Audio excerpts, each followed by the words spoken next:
अस्सलाम वालेकुम। आज हम इस वीडियो में बात करेंगे जनरल लीनियर मॉडल GLM की।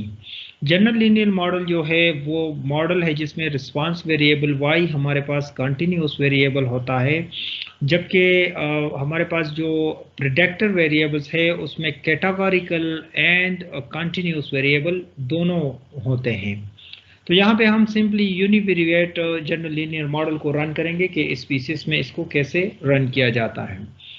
तो अगर हम ये देखना चाहते हैं कि क्या ये मॉडल जो है हम रन कर रहे हैं वो करेक्ट है कि नहीं है, तो पहले हम ये चेक करते हैं यहाँ पे जनरल लीनियर मॉडल यूनिवेरिएट। तो यहाँ से अगर हम शू साइज डिपेंडेंट बॉक्स में शिफ्ट कर ले, जबकि जेंडर वेरिएबल जो हमारे पास फिक्स फैक्टर्स होते हैं उसको मैं फिक्स फैक्टर में शिफ्ट कर दूँ एंड यहाँ पे पोस्ट हॉक टेस्ट में हम जेंडर को शिफ्ट करते हैं और यहाँ पे हमारे पास बहुत सारे टेस्ट है जो हम यूज़ कर सकते हैं। यहाँ से मैं एक टेस्ट लेता हूँ, बॉन्फेरोनी, ये सेलेक्ट करता हूँ और इसको रन करते हैं। अच्छा, यहाँ पे देखें जो हमारे पास आउटपुट है टेस्ट बिटवीन द सब्जेक्ट्स, तो करेक्टेड मॉडल जो है इसकी सिग्निफिकेंस को अगर हम देखें तो ये इनसिग्निफिकेंट है। तो ये यहाँ पे एक अब प्रॉब्लम आ रहा है, क्योंकि जनरल लीनियर मॉडल जो है उसमें चूंकि कंटिन्यूस और कैटेगोरिकल बोथ होते हैं, तो यहाँ पे ये सिग्निफिकेंस का यहाँ पे प्रॉब्लम आ रहा है। और फर्दर अगर देखें तो जेंडर जो है वो तो इनसिग्निफिकेंट है, मतलब कैटेगरीज में सिग्निफिकेंट डिफरेंस नहीं है। तो यहाँ से हम वापस जाते हैं और हम अब जनरल लीनियर मॉडल को रन करते हैं, क्योंकि इसमें हमारे पास जो है कंटिन्यूस कोवेरिएट्स भी होते हैं। अच्छा, अब यहाँ से हम मॉडल रन करते हैं तो पहले यहाँ से हम आएंगे कस्टम पे और इंटरेक्शन टर्म से पहले हम इंडिविजुअल करते हैं कि हमारे पास दैट्स द मेन इफेक्ट्स, जो मेन इफेक्ट्स हैं मॉडल के वो यहाँ से ये शिफ्ट कर देते हैं एंड कंटिन्यू।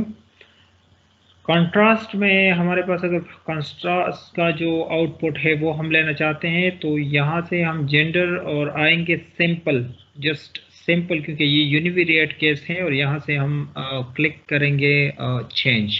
अब ये इसने चेंज कर दिया। कंटिन्यू। प्लॉट्स हम यहाँ पे नहीं मालूम करना चाहते हैं। जो सेव वेरिएबल्स है प्रेडिक्टेड वैल्यूज जो कि हम लेते हैं रिस्पांस वेरिएबल से, और एक रेजिडुअल है जो कि एक्सपेक्टेड और ऑब्जर्व के दरमियान डिफरेंस है, तो वो वैल्यूज हम सेव कर सकते हैं अनस्टैंडर्डाइज।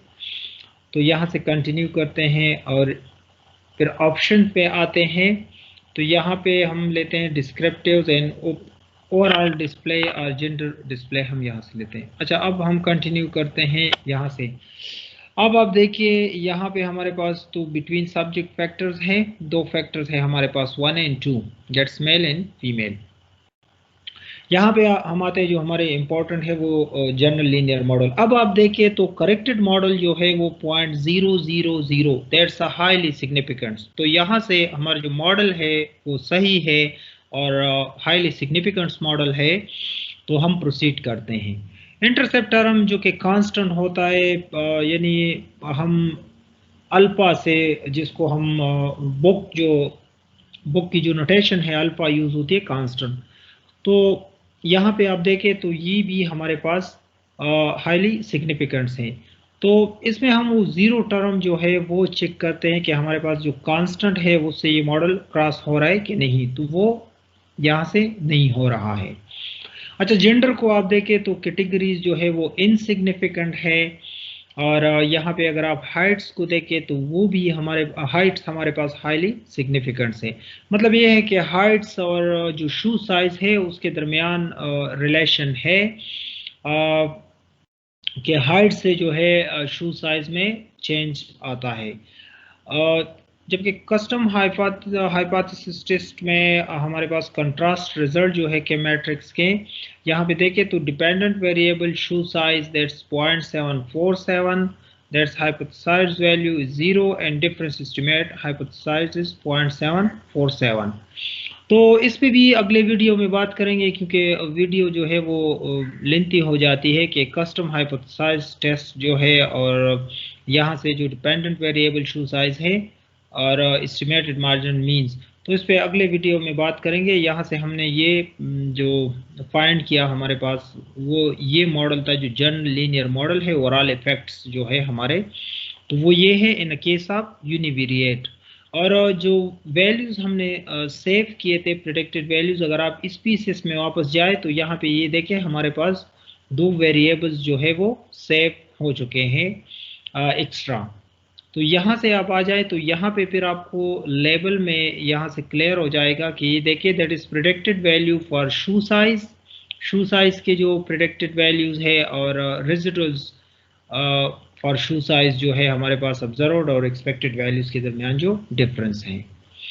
तो ये था सिंपली कि जनरल लीनियर मॉडल को हम कैसे रन करते हैं, जिसमें